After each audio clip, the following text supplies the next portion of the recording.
എല്ലാവർക്കും നമസ്കാരം. മഹാലക്ഷ്മി സീരിയലിന്റെ ലേറ്റസ്റ്റ് എപ്പിസോഡ് റിവ്യൂ തിങ്കളാഴ്ചത്തെ പ്രമോഡ് റിവ്യൂയിലേക്കും എല്ലാവർക്കും സ്വാഗതം. എല്ലാവരും ചാനൽ സബ്സ്ക്രൈബ് സപ്പോർട്ട് ചെയ്യണേ. അങ്ങനെ ഇന്നത്തെ എപ്പിസോഡില് മറ്റേ മാർക്കോ നമ്മുടെ അയ്യപ്പനാണെങ്കിൽ ഒരു പേഷ്യന്റിനെയും കൊണ്ട് വന്നല്ലോ വൈദ്യന്റെ അടുത്ത്, തോമസ് വൈദ്യന്റെ അടുത്ത്. എന്നിട്ട് അവർ സംസാരിക്കുന്ന കാര്യം എന്ന് വെച്ചാല് എല്ലാ കർക്കിടക മാസവും ഈ മാർക്കോ ഇവിടെ തിരുമാൻ വരും.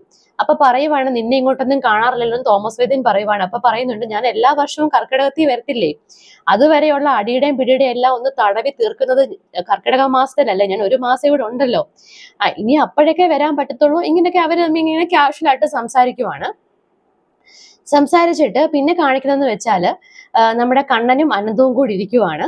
അപ്പം ഓൾറെഡി ഗുണ്ടകൾ ഇങ്ങനെ പ്ലാൻ ചെയ്യുന്നുണ്ട്, ഇവരെ വകവരുത്താൻ ഒരു അവസരം കിട്ടിയ അപ്പൊ തന്നെ നമുക്ക് വകവരുത്തിട്ട് ഇവിടുന്ന് മുങ്ങണം, പെട്ടെന്ന് തന്നെ കാര്യങ്ങൾ കഴിഞ്ഞ് പൈസയും വാങ്ങിച്ചുകൊണ്ട് നമുക്ക് മുങ്ങണമെന്ന് ഗുണ്ടകൾ രണ്ടുകൂടെ പ്ലാൻ ചെയ്യുവാണ്.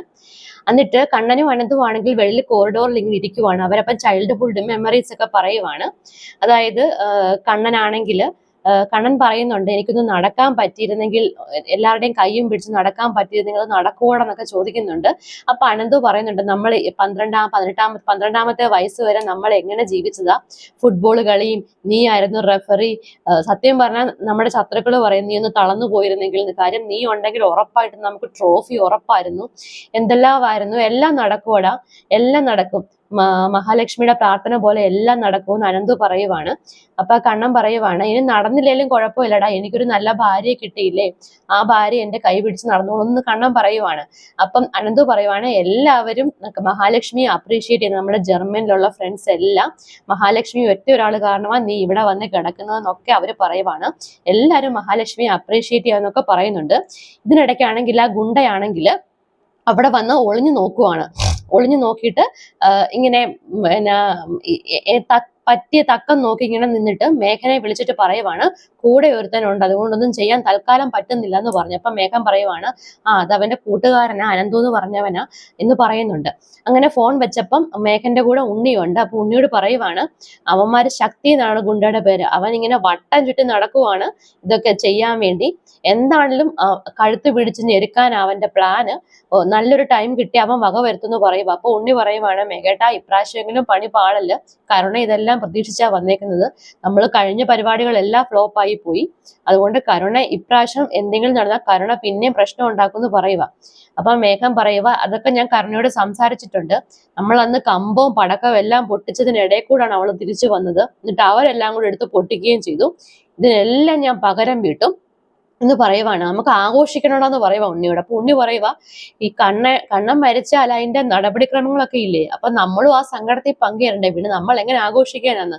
അപ്പൊ പറയാം, 16 കഴിയുമ്പോഴേ നമ്മൾ ചാണകവെള്ളം ഒഴിച്ചതെല്ലാം നമ്മൾ ശുദ്ധീകരിക്കും, മഹാലക്ഷ്മിയെ നമ്മൾ ഇറക്കി വിടും, എന്നിട്ട് പിന്നാണ് നമ്മൾ നമ്മുടെ ആഘോഷം തുടങ്ങുന്നത്, നീ എല്ലാത്തിനും വെയിറ്റ് ചെയ്യണം, നമ്മളുടെ ദിവസം വരും, ഈ കർക്കിടക മാസം കണ്ണന്റെ ആണെങ്കിൽ ചിങ്ങം നമ്മുടെ ആയിരിക്കും ഉണ്ണി എന്ന് പറയുവാണ്. ഉണ്ണി അതൊക്കെ കേട്ട് ഇങ്ങനെ ചിരിച്ചു മറിഞ്ഞ് നിൽക്കുവാണ്. ഇതിനിടയ്ക്കാണെങ്കിൽ മഹാലക്ഷ്മി ആണെങ്കിൽ കണ്ണനെ ഫോൺ വിളിക്കുന്നുണ്ട്. ഫോൺ വിളിച്ചിട്ട് ഓഫീസിൽ എങ്ങനെയുണ്ടെന്നൊക്കെ പറഞ്ഞിട്ട് കണ്ണൻ ഒരു കാര്യം പറയുവാണ്, ഞാൻ എന്താണേലും ആർക്കും സാലറി ക്രെഡിറ്റ് ആക്കിയിട്ടില്ല, അമ്മാവനും ഉണ്ണിക്കും ഒന്നും, എല്ലാവരും തൻ്റെ എടുത്ത് വരട്ടെ സാലറിക്ക് വേണ്ടി എന്ന് പറയുക. അപ്പൊ മഹാലക്ഷ്മി പറയുന്നുണ്ട്, അത് വേണ്ട കണ്ണേട്ടാന്ന് പറയുന്നുണ്ട്, അങ്ങനെ തന്നെ വേണം, എല്ലാവരും തൻ്റെ മുമ്പിൽ വന്ന് തൻ്റെ സാലറി വാങ്ങിക്കണം, അതുകൊണ്ട് ഞാൻ സാലറി ആർക്കും ക്രെഡിറ്റ് ചെയ്തിട്ടില്ല എന്നൊക്കെ പറയുവാണ്. അപ്പൊ അനന്തവും പറയുവാണ്, അങ്ങനെ തന്നെ വേട്ടടാ, ചെറിയ ചെറിയ പണികളൊക്കെ കൊടുത്തിട്ട് വേണം ഇവരെയൊക്കെ ശരിയാക്കി എടുക്കാന്ന് പറയുവാണ്. അങ്ങനെ സാലറി മഹാലക്ഷ്മിയുടെ കൈകൊണ്ട് എല്ലാവരും വാങ്ങിക്കട്ടെ എന്ന് പറഞ്ഞിരിക്കുവാണ്. ഇതിനിടയ്ക്ക് മഞ്ജു ആണ് കല്യാണക്കുറിയുടെ ഫോട്ടോ കണ്ണന് വാട്സപ്പ് ചെയ്ത് കൊടുത്തു. അപ്പം കണ്ണനാണെങ്കിൽ അനന്തുനോട് പറയുവാണ്, മഞ്ജുവിന്റെ കുറിയാണ്. അപ്പൊ അനന്തു പറയുന്നുണ്ട്, നീ പോവുകയെ ചെയ്യില്ല കല്യാണത്തിന്. അപ്പൊ കണ്ണൻ പറഞ്ഞിട്ടുണ്ട്, ഒരു വാക്ക് പറഞ്ഞാൽ വാക്കാ ഞാൻ പോകത്തില്ല എന്ന്, സഹകരിക്കത്തുമില്ല, ഒന്നും കൊടുക്കത്തുമില്ല, അഥവാ ഇനി എന്തെങ്കിലും കൊടുക്കണമെന്നുണ്ടെങ്കിൽ അത് അവളുടെ അക്കൗണ്ട് ഇട്ട് കൊടുക്കും, അല്ലെങ്കിൽ മേഘൻ അത് ഫുൾ അടിച്ച് പൊളിക്കുമെന്ന് അനന്തവും പറയുവാണ്. അങ്ങനെ അവര് മഞ്ജുവിന്റെ കല്യാണത്തെ പറ്റി സംസാരിച്ചുകൊണ്ടിരിക്കുകയാണ്. ഇതിനിടയ്ക്കാണെങ്കിൽ നമ്മുടെ കരുണയാണെങ്കിൽ പമ്മി മഹാലക്ഷ്മിയുടെ റൂമിൽ കയറിയിട്ട് നമ്മുടെ ജർമ്മനിയിൽ നിന്ന് മഹാലക്ഷ്മിക്ക് കിട്ടിയ പെർഫ്യൂം ഉണ്ടല്ലോ അനന്തമൊക്കെ കൊണ്ടുവന്നേ, അടിച്ചിട്ട് പുള്ളിക്കാരി അത് കൊണ്ടുവയ്ക്കാം എന്നൊക്കെ പറഞ്ഞ് എടുത്തോണ്ട് പോയപ്പോ വെളിയിൽ ഉണ്ണി ഇരിപ്പുണ്ട്. അപ്പൊ ഉണ്ണിയോട് പോയി പറഞ്ഞു, എന്നെ നല്ല മണം ഉണ്ടോന്ന്. നല്ല മണം ഉണ്ടല്ലോ, ഈ മണം എവിടെയെങ്കിലും ഇതിന് മുമ്പ് ഉണ്ടായിരുന്നു ചോദിച്ചപ്പോ, ഉണ്ടായിരുന്നു, ഇതെനിക്ക് അറിയാവുന്ന മണമാ, ഇത് നിങ്ങളുടെ ചേട്ടനും നിന്റെ ചേച്ചി അടിക്കുന്ന പെർഫ്യൂമാ, അവള് ഭയങ്കര ഭാഗ്യവതിയല്ലേ, ജർമ്മനിയിൽ നിന്നൊക്കെ ഇഷ്ടം പോലെ ഫ്രണ്ട്സും പെർഫ്യൂംസും എല്ലാം ഉണ്ട്. എനിക്ക് എന്താളും അങ്ങനെ ഒരു ഭാഗ്യമില്ല. അങ്ങനെ ഒരു ഭാഗ്യം വേണമെങ്കിൽ ഭർത്താക്കന്മാർക്ക് ജർമ്മനിയിലൊക്കെ ഫ്രണ്ട്സും വേണം, അല്ലെങ്കിൽ ഭർത്താക്കന്മാർക്ക് അതിനുള്ള പാങ്ങ് വേണമെന്ന് പറയുക. അപ്പൊ ഉണ്ണി പറയാം, നീ എന്തുവാ കരുണേ, നീ ഇങ്ങനെ ഒരുമാതിരി വല്ലാണ്ട് സംസാരിക്കാതെ, നീ ജീവിക്കാൻ വേണ്ടിയല്ലേ വന്നത്? അന്ന് നിന്റെ ചേച്ചിയൊക്കെ പറഞ്ഞായിരുന്നല്ലോ എടുത്തോളാൻ പെർഫ്യൂംസ് ഒക്കെ, അപ്പം നിനക്ക് വേണ്ടായിരുന്നല്ലോ എന്ന് പറയുവാണ്. അതെനിക്ക് വേണ്ട, അവരുടെ ചെലവിൽ എനിക്ക് ജീവിക്കാനും വയ്യ, അവരുടെ സാധനം എനിക്ക് വേണ്ട. പക്ഷെ എന്റെ കുഞ്ഞിന്റെ കാര്യമൊക്കെ ഓർത്ത് എനിക്ക് ഭയങ്കര വിഷമമാണ്. അതെന്താണ് നിന്റെ കുഞ്ഞിന്റെ കാര്യം ഓർത്ത് വിഷമിക്കുന്നേ? എന്റെ കുഞ്ഞ് ജനിച്ചു വീഴുമ്പോ അതിനെ സ്വർണം കൊണ്ട് മൂടണം എന്നൊക്കെ എനിക്ക് ഭയങ്കര ആഗ്രഹമാണ്. അതൊക്കെ എന്റെ അച്ഛനോടും മുത്തച്ഛനോടും പറഞ്ഞ് നടക്കും. പക്ഷെ അതല്ലല്ലോ, കൊച്ചിന്റെ അച്ഛൻ വേണ്ട ഇതൊക്കെ ചെയ്യാൻ, അതിനുള്ള പാങ്ങ് കൊച്ചിന്റെ അച്ഛൻ ഇല്ലല്ലോ എന്നൊക്കെ പറഞ്ഞ് ഉണ്ണി ഒരുപാട് ആക്ഷേപിക്കുന്നുണ്ട് കരുണ. ഉണ്ണി അങ്ങ് വിഷമിച്ചിട്ട് പറയുവാണ്, എനിക്കും കുറച്ച് എന്റെ കയ്യിലും പൈസയൊക്കെ ഉണ്ട്, എനിക്കും ഡെപ്പോസിറ്റ് ഒക്കെ ഉണ്ടെന്ന് പറയുക. അപ്പൊ കരുണ പറയുവാണ്, അത് എന്തിന് ഡെപ്പോസിറ്റ്? അത് ഇപ്പൊ അയാള് കണ്ണൻ പണിന്ന് പറഞ്ഞു വിട്ടാലോ ജീവിക്കണ്ട, അതിനുള്ളതേ ഉള്ളൂ.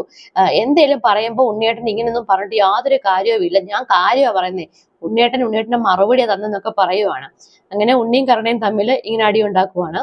ഇതിനിടയ്ക്കാണെങ്കിൽ നമ്മുടെ മഹാലക്ഷ്മി ആണെങ്കിൽ ഓഫീസിൽ നിന്ന് വന്നു.